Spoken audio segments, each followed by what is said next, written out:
Hello and welcome back. I want to go ahead and maybe add some danger to this before I start moving these things around here. Really what I want to do first is maybe add a look of danger somewhere. So I want to change this water prefab here. And right now I have the water, the top layer is a water and the bottom layer is a water. If I were to go select this water and I were to change the color, what would happen is one of them would change and then I would have to go in and change the other one. But it's not that big a deal because I know what color I'm using, so I can just go select the top one and then select the bottom one. So I made this red. Now I want to go ahead and add some maybe particle effects to this to make sure that it looks like it's dangerous. So I'm going to go here to my project and I'm going to go to my standard assets. And right now I don't see really any particle systems here because we didn't really import those. If you did, you'd see a particle systems folder here. But if you don't see it, then what you want to do here is go to assets and we're going to go import package, and over here we're going to import the particle systems. So you can go ahead and press all and then click on import.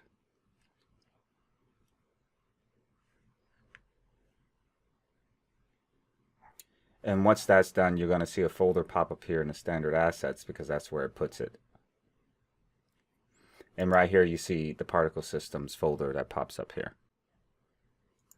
So inside of this folder, and this folder will give you some insight. A lot of these folders will give you some insight as to how you should manage your folders inside of your project.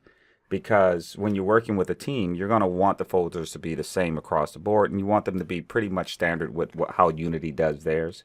So you can see they have a major prefab folder here. They have the textures folder here, materials folder here. This is why in the previous video inside of the assets, I did create some top level folders that I made sure that was going to be persistent throughout the entire project. So what I'm doing here is making sure I keep as close to Unity's setup as possible. So let's go ahead and go back to the standard assets, and then let's go to the particle systems. And then we're going to go to the prefabs. These are particle systems that have already been, previously adjusted, and we can actually use these as a starting point. I'm going to add some smoke here. So I'm going to grab this smoke here and I'm going to drag it into my scene.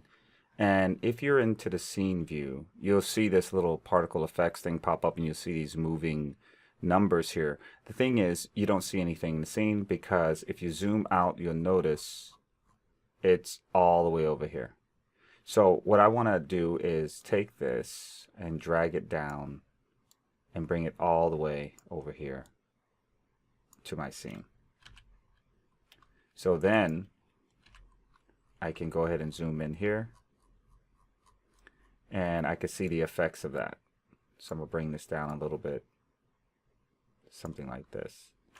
Now over here on the right hand side, you can see that this particle system has its smoke and it has these particle system destroy, particle system multiply down here, and we can remove these.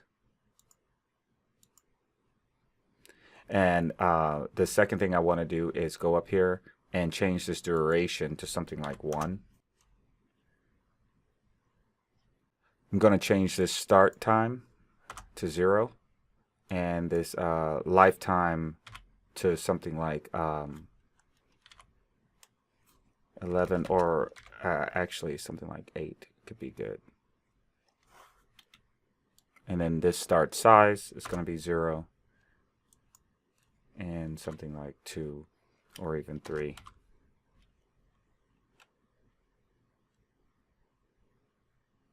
The simulation speed I want to slow down a little bit to maybe 0.5 or even 0.2.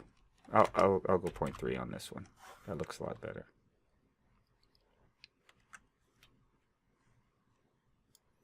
Now if you're getting this this sort of weird outline, that's just selecting around the particle, so it allows me to see, the complete particle system.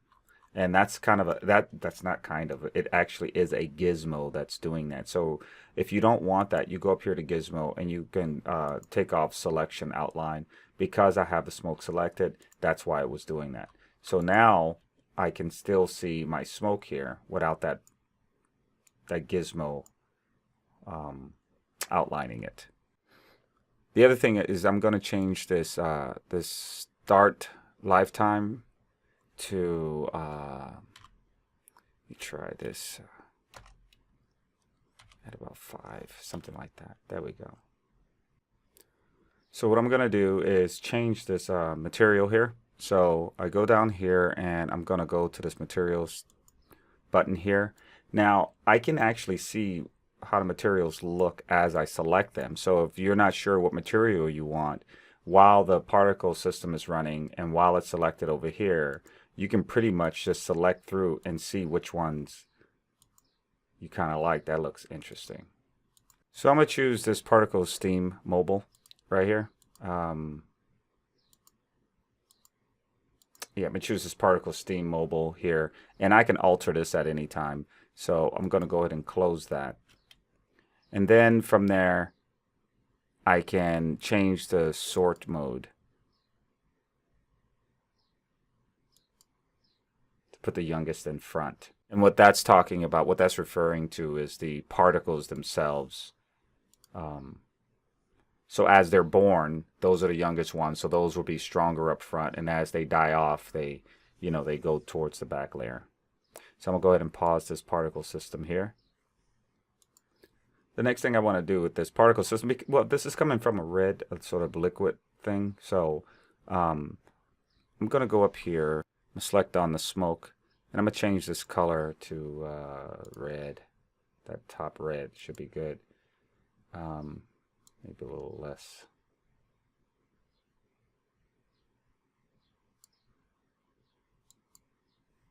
You know how it's going to transparency up here because it's very thick up here. And I want to actually have that go to a level of transparency. So what I'll do here is I'm going to scroll down to this color over lifetime right here. And I'm going to go ahead and click on that. And then you'll see this bar here. And that's going to give me, once I click on that, it's going to give me this gradient editor. I just want to change all of these here. So I'm going to double click on the little tab down there to some level of red. Click on this one. And if you look at what's happening over here, depending on the level of red that I choose, is adjusting how it looks. You know, so I'm going to choose this one here. I'm going to choose this level of red here. It doesn't have to be exact. So, and then over here, I can choose the level of gradient that I want in comparison to the level of red that I have here. And it'd be a good idea to mess around with this a little bit.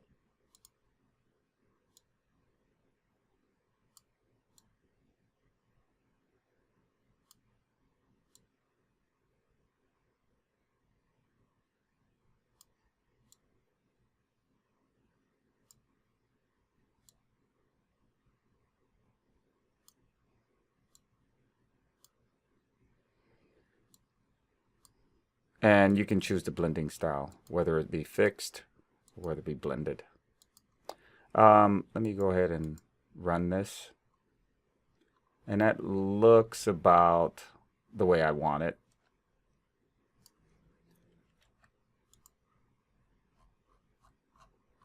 So the particle lifetime still, I think, no, I think we kind of got that. Let me select on my particle and run it. I can still go to this lifetime here and go to this, maybe change that to something like 6. That's better. Now it stays within the frame. I don't have to worry about it going too far off frame, you know, causing more memory to be used. So this is good. So we have this particle system here, and I can go ahead and alter this color just a little bit.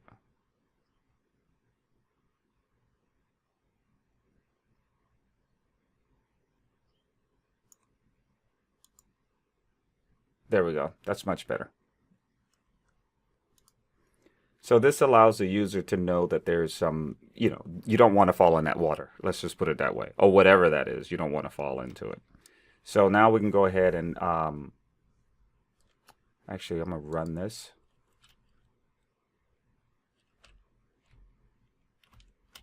And he's dead. Well, he's not really dead. He's constantly falling. We can go ahead and talk about the death. But actually, what we're going to do first is go ahead and look at how to alter these platforms. I can take my background and show it again just to see exactly, to make sure that my simulation is in front. And as you can see, oh, there it is. So it's starting right away. That's good. And I can make this where it's already starting, or just kind of let it just bubble up when the person comes in. It's completely up to you. I'm going to look at how that looks on game start later on. But for right now, this is fine. I just wanted to make sure that my background was actually behind the smoke. So if you turned your background off like I did, you'd want to make sure you check that. And again, with the background, if you wanted this also a little bit tainted, you can select on this right here and drag the background, the highlight of the background down, because the background is actually way too bright.